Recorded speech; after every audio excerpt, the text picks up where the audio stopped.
Thank you, Chairman Warren and Ranking Member Van Hollen. Thanks for holding this hearing. Welcome, General Bondi. Thank you, Senator. Good to see you. I want to raise with you something that's been deeply concerning to me, General Bondi. The 2024 Democrat nominee for Vice President actually called federal immigration agents Donald Trump's modern-day Gestapo. This is dangerous for our agents, it's wrong, and it cuts against and it undercuts the rule of law. So I want to ask you a series of questions, General Bondi, and if you would accommodate me, I would appreciate it. First, you'll agree when a bill is passed by Congress and signed by the President, it's law, right? Yes, Senator. And until that law is changed by Congress, you have a duty to follow it, right? That's what the rule of law is. Yes, Senator. So let me read the law. We need to talk about something absolutely extraordinary that just happened in federal court, and the ramifications of this are nothing short of explosive. Attorney General Pam Bondi has just been handed what can only be described as a devastating 1-2 punch from the federal judiciary. And what's emerging from these rulings is deeply troubling. We're not talking about minor procedural setbacks or technical legal disputes that get resolved on appeal. No, what we're looking at here are findings of systematic misconduct, unlawful exercises of power, and potential criminal behavior, all documented in official court records by federal judges who don't mince words. Two separate federal judges have issued rulings that don't just dismiss the cases Bondi's Justice Department brought against James Comey and Letitia James. These rulings systematically tear apart the entire legal apparatus that was constructed to pursue what many observers are characterizing as politically motivated revenge prosecutions.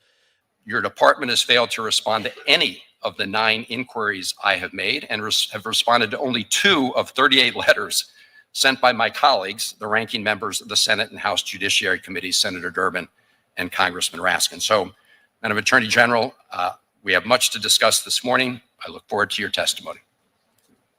Senator Van Hollen, thank you. General Bondi, you're now recognized for your statement. The judges didn't simply say not guilty or case dismissed. They went further, much further, documenting serious flaws in how these prosecutions were conceived, authorized, and executed from the very beginning. Let's start with the foundation because this is where everything begins to crumble. Senior Judge Cameron McGowan Curry examined the appointment of Lindsay Halligan, the interim U.S. attorney who was specifically selected by Bondi and Trump to handle these high-profile prosecutions targeting their political adversaries. And what Judge Curry discovered should send shockwaves through anyone who cares about the rule of law and proper legal procedure. Halligan's appointment as interim U.S. attorney was unlawful from the very start. She never had the legal authority to act in that capacity. Now, this isn't some minor technicality we're talking about. Federal law establishes very specific procedures for who can serve as a U.S. attorney and under what circumstances. These laws exist for critically important reasons. They prevent presidents from simply installing political allies or loyalists into these enormously powerful positions without proper oversight, Senate confirmation, or the institutional safeguards that are supposed to exist. These are positions that wield the full prosecutorial power of the federal government. The people who occupy them can destroy lives, bring criminal charges, seek imprisonment. That's why there are rules about who can hold these positions and how they get there. Judge Curry found that those rules weren't followed. The appointment was legally defective, and here's where it gets really significant, because Halligan lacked lawful authority to serve as U.S. attorney. Everything she did while purporting to act in that role was legally invalid. Every action she took, every document she signed, every indictment she secured, all of it represents what Judge Curry characterized as an unlawful exercise of executive power. The judge didn't leave any room for ambiguity here. The ruling states clearly that everything stemming from H. Halligan's defective appointment, including the indictments against Comey and James, must be dismissed. Think about the implications of this for a moment. The prosecutions targeting 2 of Donald Trump's most prominent critics, 2 individuals who Trump has publicly and repeatedly attacked and threatened. These prosecutions were built on a foundation that never legally existed in the first place. It's not that the evidence was weak or the legal theories were questionable, though we'll get to problems with those aspects shortly. It's that the entire prosecutorial authority being exercised was void from inception. It's as if someone who wasn't actually a lawyer tried to file legal documents, or someone who wasn't actually a judge tried to issue rulings. The basic threshold requirement for legal authority simply wasn't met. This raises obvious and troubling questions. How did this happen? Did Bondi and her team at the Justice Department not understand the legal requirements for interim appointments? That seems unlikely, given that these are supposedly sophisticated legal professionals. Or did they understand the requirements, but choose to ignore them, gambling that they could push these prosecutions through before anyone challenged the underlying authority? Either possibility is deeply problematic. Either we're looking at gross incompetence in understanding basic appointment law, or we're looking at a deliberate decision to circumvent legal requirements in pursuit of political objectives. But Judge Curry's ruling, as damaging as it is, represents only the first blow. The second comes from Magistrate Judge William Fitzpatrick, who took a careful look at the grand jury proceedings in the Comey case, and what Judge Fitzpatrick found should alarm anyone who understands how the criminal justice system is supposed to function. He described what he discovered as a disturbing pattern of profound investigative missteps. Let's pause on that language for a moment, because federal judges don't throw around phrases like that casually. Judges are trained to be measured and precise in their language. Their written opinions become part of the permanent legal record. They're cited in future cases, analyzed by scholars, read by historians. When a federal judge characterizes conduct as disturbing and describes investigative errors as profound, that judge is deliberately creating a record of serious misconduct. Thank you very much, Mr. Chairman. I very much appreciate your leadership of this important subcommittee. Welcome, Attorney General Bondi. It's good to see you. Just yesterday, I met in my office with the advocates who work with survivors of domestic violence in rural Maine. Along with Chairman Moran and other members of this committee, I was one of the lead sponsors of the Violence Against Women Act reauthorization of 2022. This isn't a judge expressing mild concern about minor errors. This is a judge documenting fundamental failures in how a prosecution was conducted. What specifically did Judge Fitzpatrick find? First, he identified fundamental misstatements of law that were presented to the grand jury. Now, to understand why this matters, you need to understand the role of a grand jury in the federal system. Grand juries are supposed to serve as a critical check on prosecutorial power.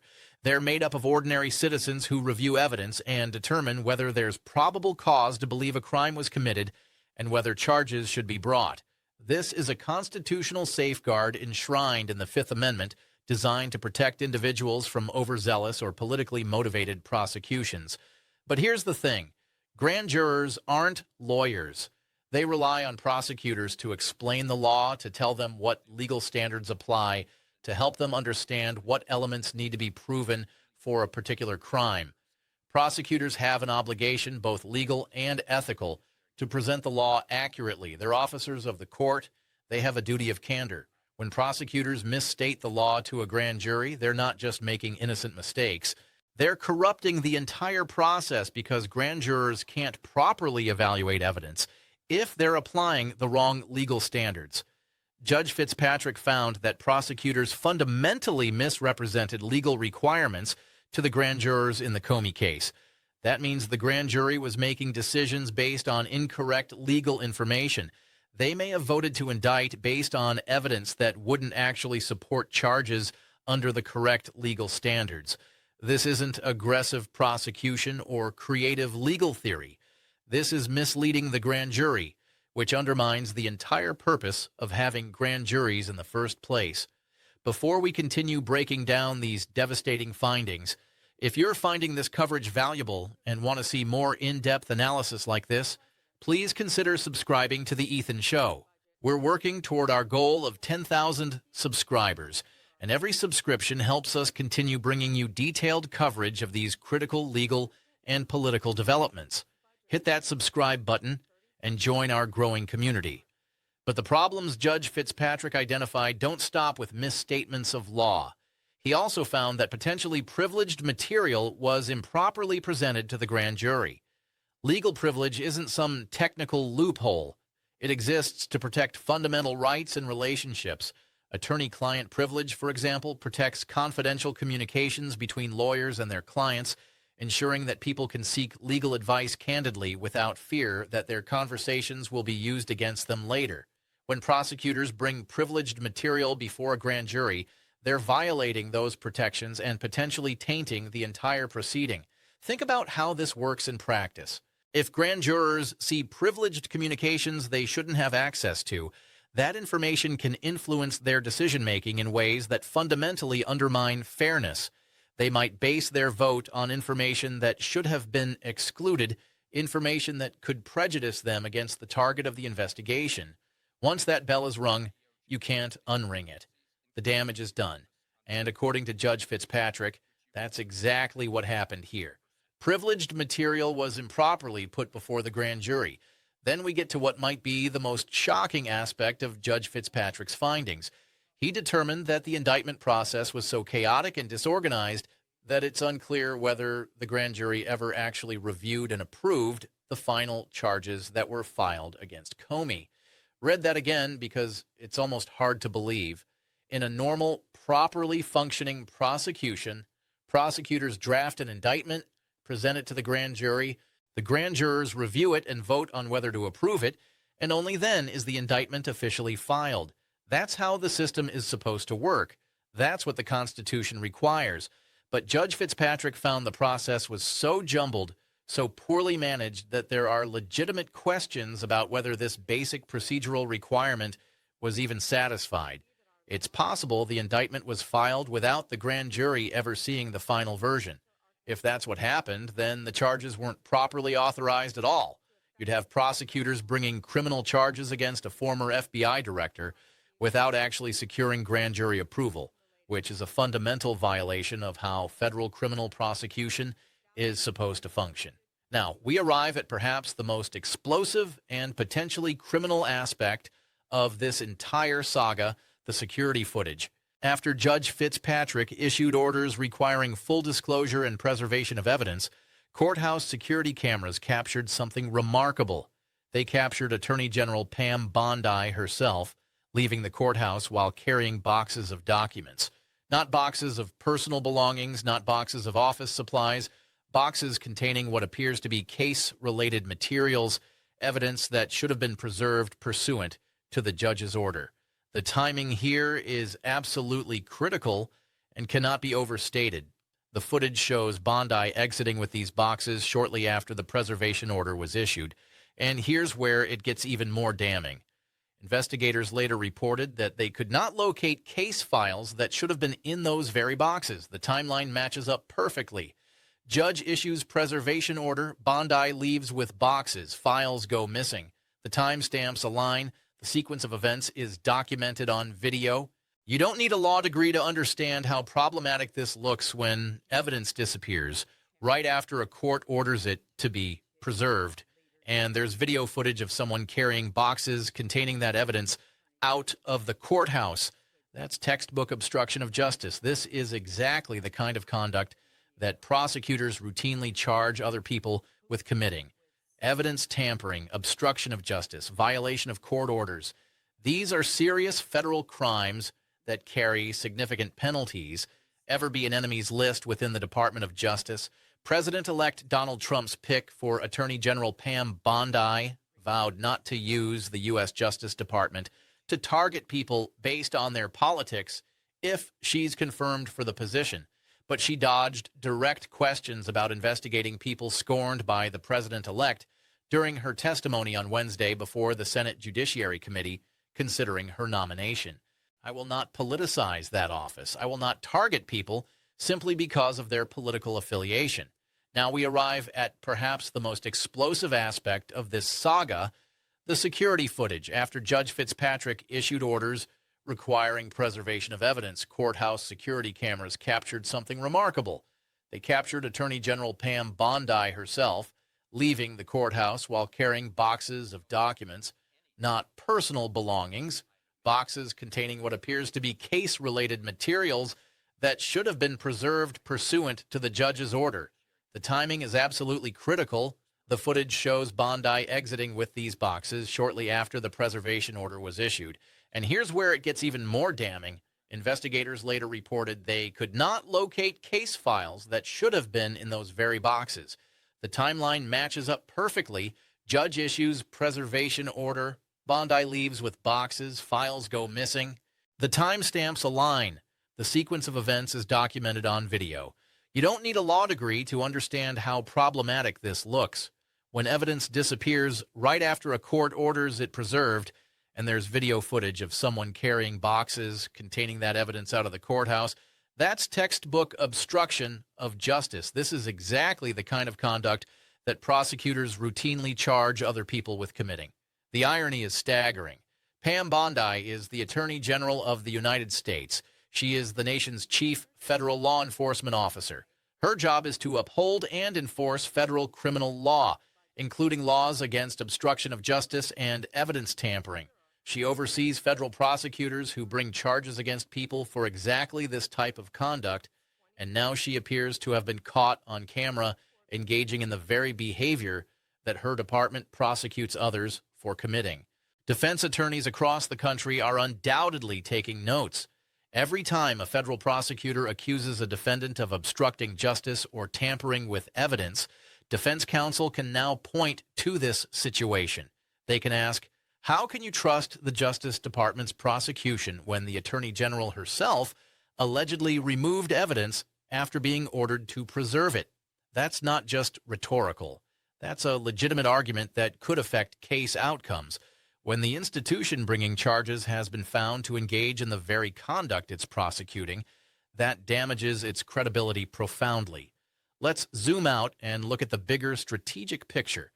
The collapse of these prosecutions represents a spectacular failure of what many call Trump's revenge prosecution agenda. James Comey and Letitia James weren't random targets.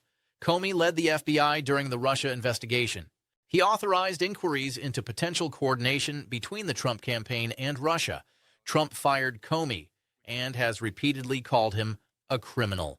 Letitia James, as New York's Attorney General, pursued civil fraud investigations into Trump's business empire. She achieved what many thought impossible.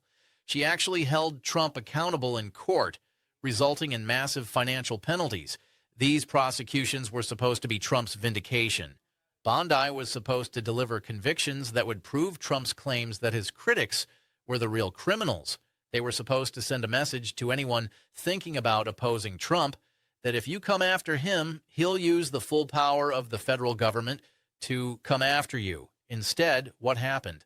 Complete collapse. Not just defeat in court, but judicial findings that the prosecutions were unlawfully conceived and executed from the beginning. Comey and James aren't just walking away. They're walking away vindicated by federal judges who documented they were victims of unlawful political persecution. Anytime someone claims they're criminals, they can point to these rulings and truthfully say, federal judges examined the charges, found they were based on unlawful prosecol appointments and fundamental misconduct, and dismissed everything while documenting the abuse. The credibility damage extends far beyond these specific cases. Bondi is currently involved in numerous other high-profile matters.